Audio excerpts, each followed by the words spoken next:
오늘은 하이델베르크 요리문답 두 번째 주일 차 3번에서 5번 문답을 함께 주보를 보면서 답하도록 하겠습니다. 제가 질문을 하면 여러분들이 답을 하세요. 이렇게 마이크 대고 하세요. 마이크 대고. 방송을 들어보니까, 설교 방송을 들어보니까 답이 안 들리더라고요. 자, 하겠습니다.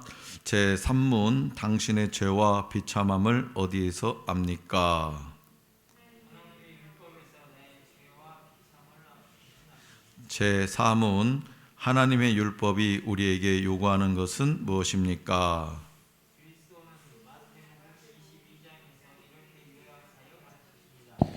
내 마음을 다하고 목숨을 다하고 뜻을 다하여 주 너의 하나님을 사랑하라 하셨으니 이것이 크고 첫째 되는 계명이요 둘째는 그와 같으니 내 이웃을 내 몸과 같이 사랑하라 하셨으니 이 두 계명이 온 율법과 선지자의 강령이니라. 제 5문, 당신은 이 모든 것을 온전히 지킬 수 있습니까? 아닙니다. 나에게는 본성적으로 하나님과 이웃을 미워하는 성향이 있기 때문입니다. 네, 아멘.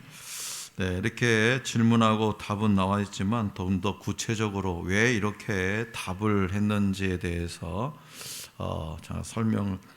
강의를 해드리고 마칠까 합니다. 세 번째 질문에서 당신의 죄와 비참함을 어디에서 압니까? 라고 묻지요. 이러한 질문을 받으면 마음이 상하는 사람이 많을 겁니다. 당신의 죄와 비참함을 어디에서 압니까? 그래서 이렇게 좋지 않은 감정을 갖고 대할 겁니다. 왜 나를 죄인 취급하냐? 나는 지금까지 법 없이도 살아왔다. 왜 나를 죄인 취급하고 비참한 사람으로 여기는가? 도대체 저 사람이 나를 언제 봤다고, 네가 나를 언제 봤다고 나의 죄와 비참함에 대해서 물어보느냐? 이렇게 좋지 않은 감정으로 대하는 사람이 대부분일 겁니다. 그래서 사람들은 대부분의 자기의 비참함을 인정하지 않고 살려고 합니다. 자기의 비참함을 가리려고 아침부터 저녁 늦게까지 수고합니다. 어느 경우에는 초인적인 노력을 하면서 살아가죠.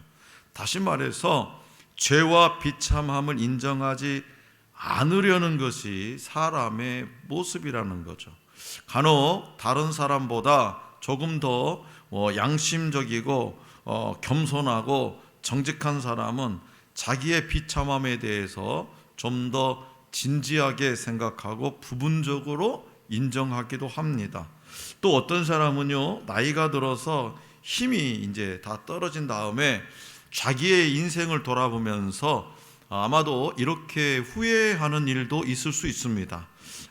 내가 젊었을 때 좀 더 부지런하고 그때 말이야 그 친구의 꼬임에 빠지지 않았더라면 지금 이렇게 비참한 처지에 있지 않을 텐데, 나만 비참한 처지에 있지 않을 뿐 아니라 자식에게도 말이야 내 가난이나 이 비참함을 대물림하지 않을 수 있었을 텐데, 이렇게 후회하는 사람도 있다는 거죠.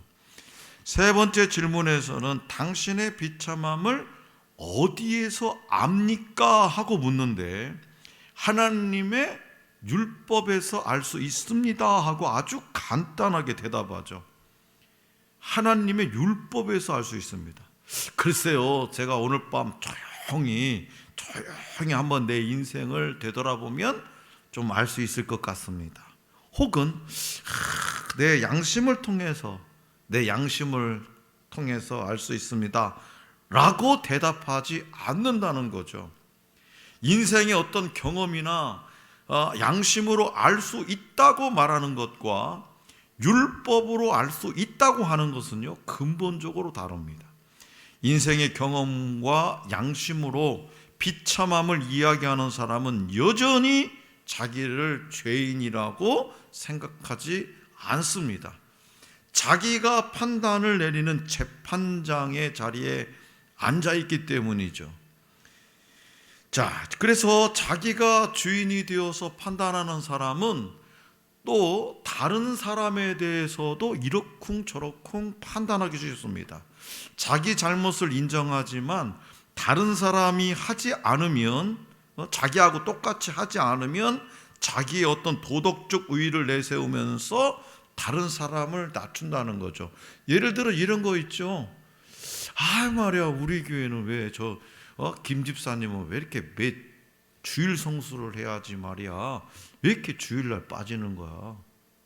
자기가 좀 주일 성수 안 빠지고 52주 한다고 그렇게 다른 사람을 낮추는 거죠.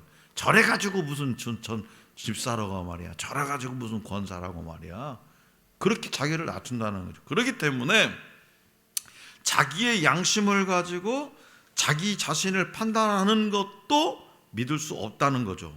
왜냐? 그것은 또 다른 사람을 정죄하는 대로 이어지기 때문입니다. 그래서 주님께서는 마태복음 7장 21절에서 22절에서 분명히 이렇게 말씀하셨어요. 속에서 곧 사람의 마음에서 나오는 것은 악한 생각, 곧 음란과 도둑질과, 음란과, 빨리 손 세봐봐요. 몇 가지나 돼요. 자, 사람의 마음에서 나오는 것은 악한 생각, 음란과 도둑질과 살인과 간음과 탐욕과 악독과 속임과 음탕과 질투와 비방과 교만과 우매함이니. 여기에 이 21절 22절에 기록된 것만 해도 13가지입니다. 여기서 예수님께서 열거하신 항목들 가운데에서 좋은 것이 있습니까? 하나도 없어요. 하나도 좋은 것이 없어요.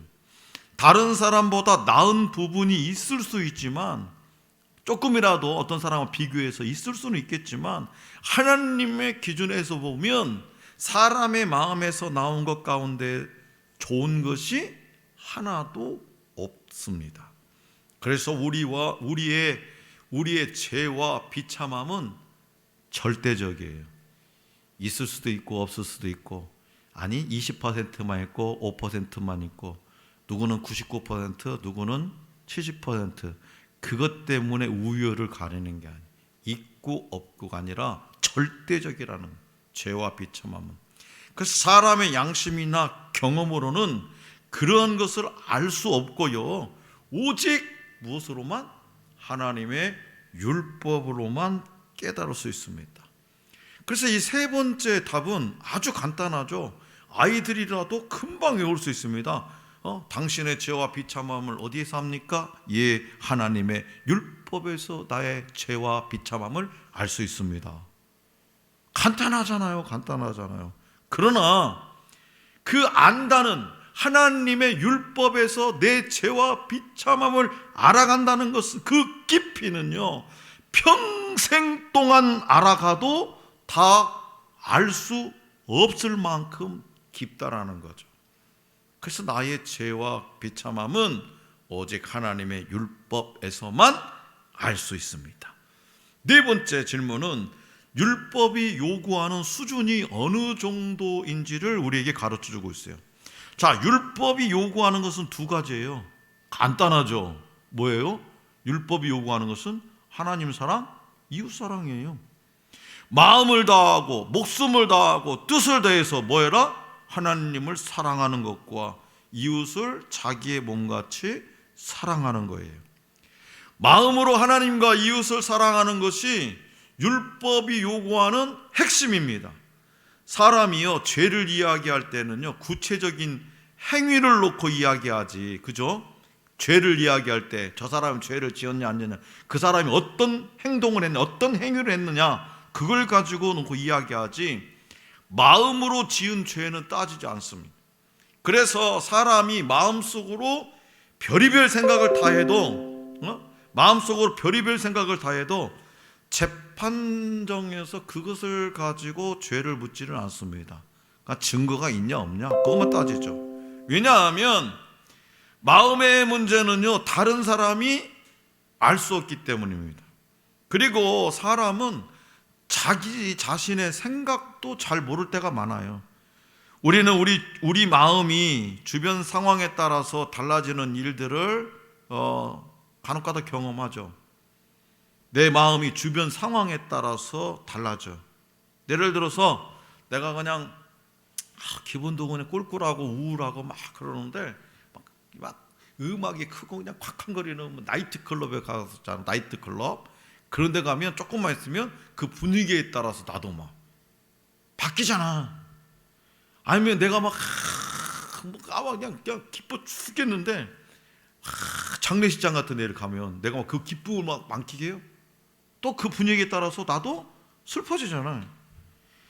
다른 사람의 마음을 안다는 것은 그러고 더더욱 불가능하죠. 더더욱. 김여군 집사님이 저를 사랑하는지 제가 알긴 아는데 얼만큼 사랑하는지 몰라요. 전도사님만큼 사랑하는지 시온이나 산성이만큼 사랑하는지 몰라요. 알 수가 없어요. 자, 그래서 마음의 문제는 다른 사람이 알 수 없기 때문에 우리는 그것을 죄를 묻지 않아요. 따라서 사람은 죄를 이야기하더라도 마음의 문제는 제외하고 증거가 있는 행위만을 가지고 이야기합니다. 자, 바리새인들도요 드러난 것만을 가지고 하나님의 율법을 해석했죠. 그래서 사두개인들이 바리새인들을 약올려 몰고 안식일 날에 바리새인들이 이렇게 지나가면 동전 하나를 앞에 가다가 동전 하나를 떡 떨어뜨린다잖아요. 그래서 바리새인들은 양심상 눈을 보면 그 남의 떨어뜨렸으니까 주워 줘야 돼, 안 줘야 주워줘야지요.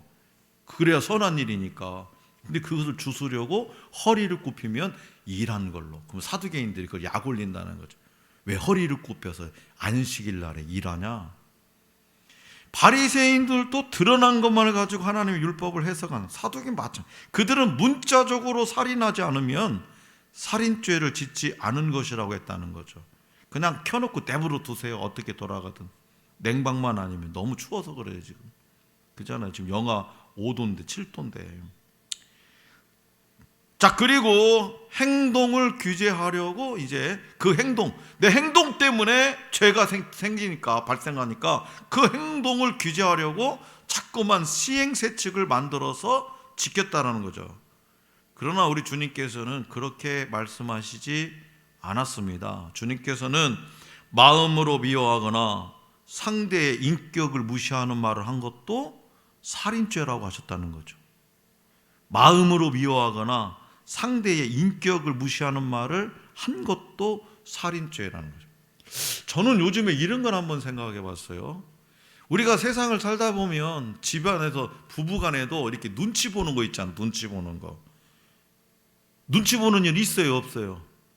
자식이 부모의 눈치를 보고, 또 부모도 자식의 눈치를 보고, 부부도 아내의 눈치를 보고, 남편의 눈치를 보고, 시어머니의 눈치를 보고, 이 눈치 보는 거, 눈치 보게 만드는 거, 눈치 보는 거 말고 눈치를 보게 만드는 거, 저는 이것도 죄라고 난 생각이 막 들어요. 왜요? 그것 때문에 상대방의 마음이 불편하잖아요. 상대방 평안을 못 얻잖아요. 그래서 나도 우리 성도들에게 눈치를 보게 하는 그런 목사가 되지 않아야지, 이런 생각이 들더라고. 성도들이 목사 눈치를 봐 이렇게 막 그런 데가 있을 수도 있겠잖아요. 그래서 성도들이, 우리 하늘 소망교회 성도들이 목사의 눈치를 보면서 신앙생활은 하지 않게 해야지. 그러려면 내가 어떻게 해야 되느냐에 대해서 내가 궁금증을 가지고 묵상하는 거예요. 어떻게 성도들을 대할까? 성도들도 마찬가지요. 반대로 목사가 성도들의 눈치를 보지 않게 좀 해줘라. 눈치 많이 봐요. 우리 목사님들끼리 이렇게 얘기해보면 작은 교회는 작은 교회대로, 큰 교회는 큰 교회대로. 그럼 어떻게 해야 되느냐? 서로 눈치를 안 보게 하려면, 그렇죠, 소통을 잘해야죠. 서로 교제와 소통을 잘해야죠.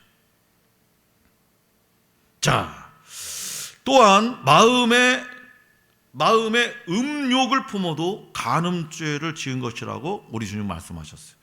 주님께서는요, 사람의 마음도 다 아시기 때문에 마음으로 지은 죄도 크고 중대한 죄로 지적해서 말씀하셨다는 거예요. 우리는 모르니까 그 사람이 마음으로 지은 죄를 죄라고 단정짓지 못하지만 우리 주님은 그 사람의 모든 마음을 다 아시기 때문에 그 마음속에 지은 생각, 그것도 죄라, 중죄라 이렇게 지적하셨다는 거죠.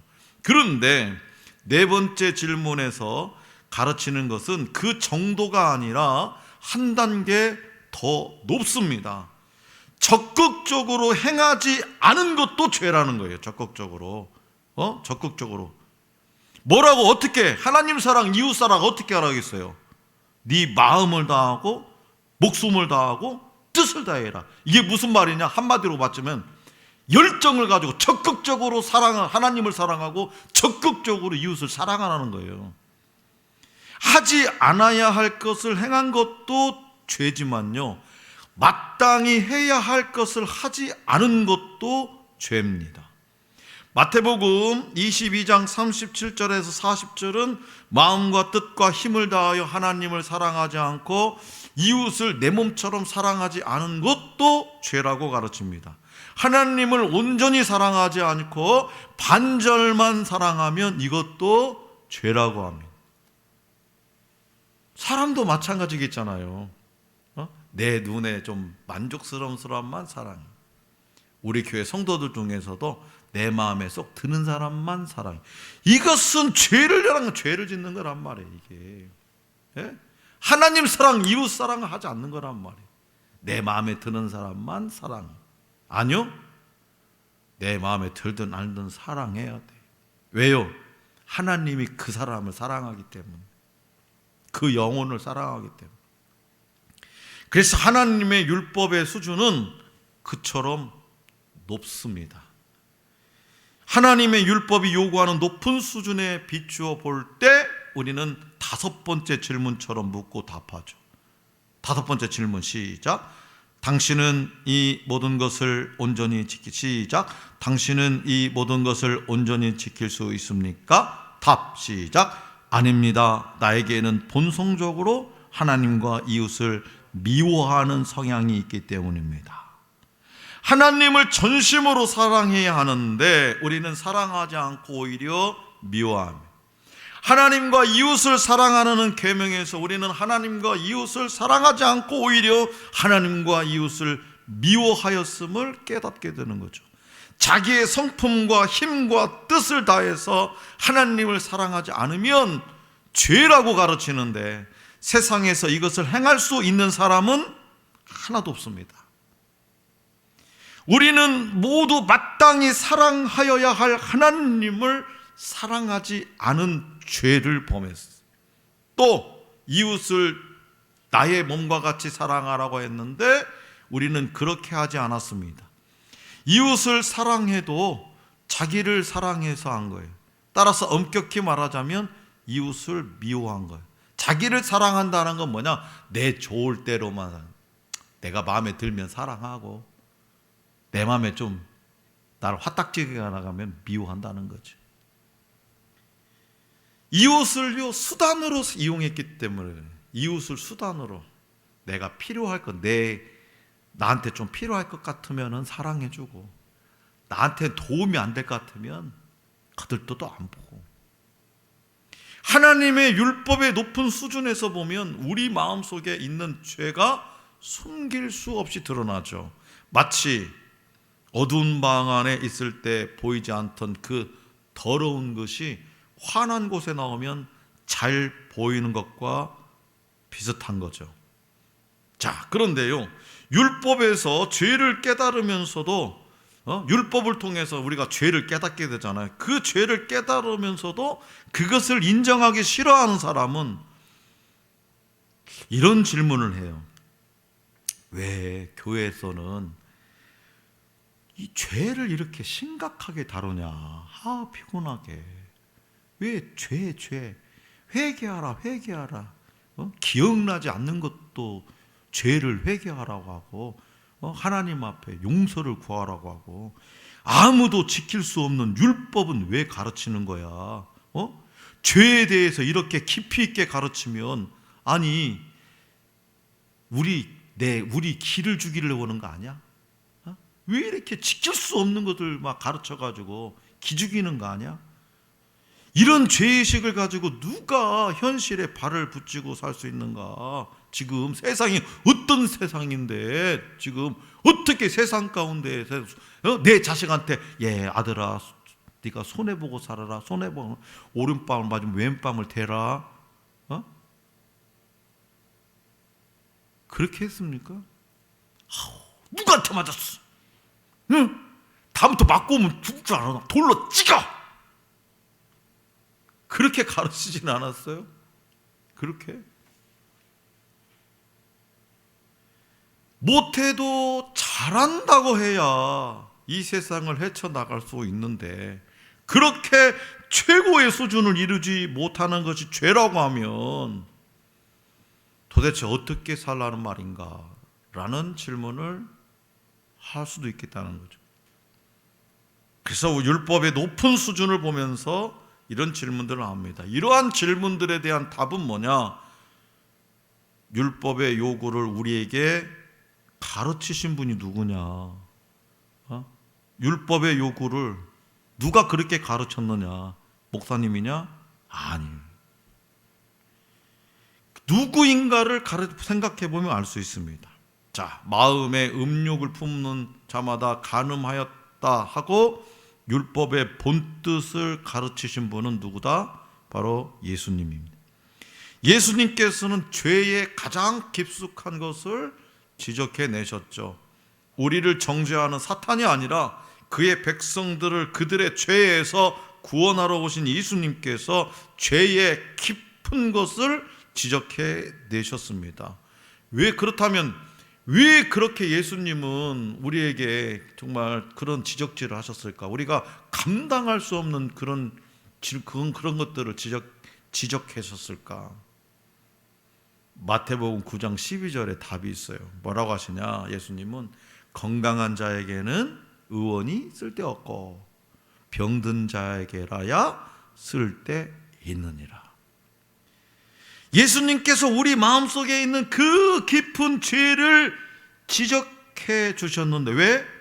의사이신 주님께서 그것을 고쳐주시려고, 우리의 그 악한 마음을 고쳐주시라고, 우리의 죄의식을 고쳐주시려고 주님께서 우리 마음속에 있는 죄를 지적해내시고 우리에게 새 마음을 주셔서 우리가 이 마음에서부터 하나님을 사랑하고 우리의 마음에서부터 이웃을 내 몸같이 사랑하는 그러한 수준에 이르도록 하려고 그렇게 하셨다는 거죠.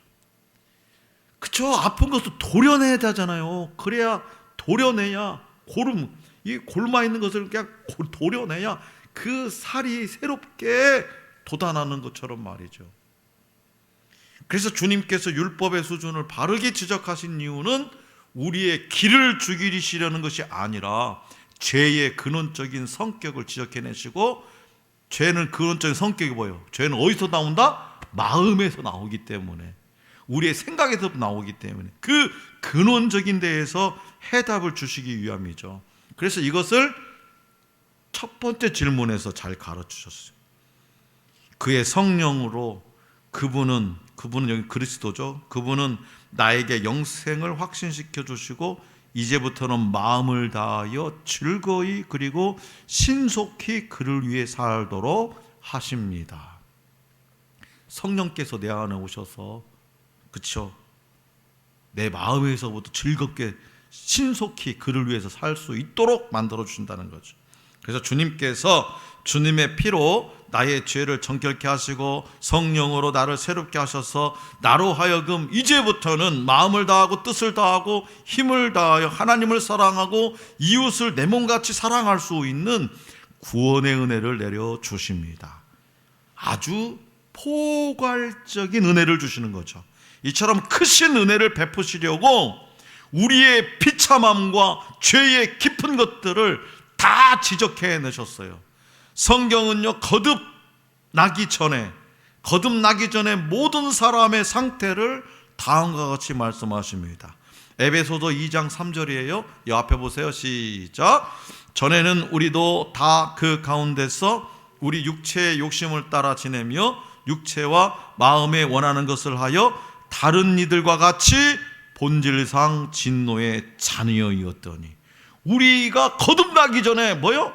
진노의 자녀였다는 거예요. 자, 또한 거듭난 모든 신자, 이제 거듭난 모든 신자의 상태를 다음과 같이 말씀해요. 오늘 저와 여러분들이에요. 로마서 7장 23절이에요. 시작. 내 지체 속에서 한 다른 법이 내 마음의 법과 싸워 내 지체 속에 있는 죄의 법으로 나를 사로잡는 것을 보는도다. 우리가 거듭나면 이제는 하나님의 말씀대로 순종하려고 내가 지은 죄가, 마음으로 지은 죄가 있으면 어떻게 해요? 그거 가지고 기도한다는 거죠. 용서해달라고. 그렇기 때문에 하나님의 율법 앞에서 서서 자신의 행실과 마음만 판단해 보면 우리는요, 하루하루 살면서 절규하지 않을 수가 없어요. 자, 로마서 7장 24절이에요. 사도 바울도 절규하잖아. 시작. 오라, 나는 곤고한 사람이로다. 이 사망의 몹에서 누가 나를 건져내랴. 사도 바울이 오늘 저와 여러분보다 말씀의 율법에서 깨달음이 적었을까요? 기도를 적게 했을까요? 말씀도 우리보다 엄청 깨달았을 거고 기도도 우리보다 엄청 했을 겁니다. 우리하고 믿음을 비교해보면 비교도 안 될 겁니다. 그럼에도 불구하고 사도 바울은 그 하나님의 율법 앞에서 날마다 오호라, 나는 곤고한 사람이로다. 이 사망의 몸에서 누가 나를 건져내랴, 누가 나를 건져내랴. 그렇게 절규했다는 거죠. 또한 눈을 들어 하늘을 우러러보지 못하고 가슴을 치며 외치지 않을 수가 없었다는 거죠. 자, 누가복음 18장 13절 시작.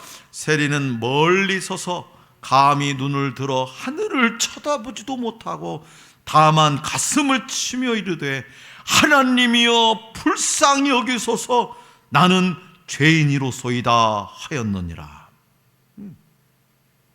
자, 그러므로 율법 앞에서 여러분들의 죄의 비참함을 볼 수 있기 원합니다.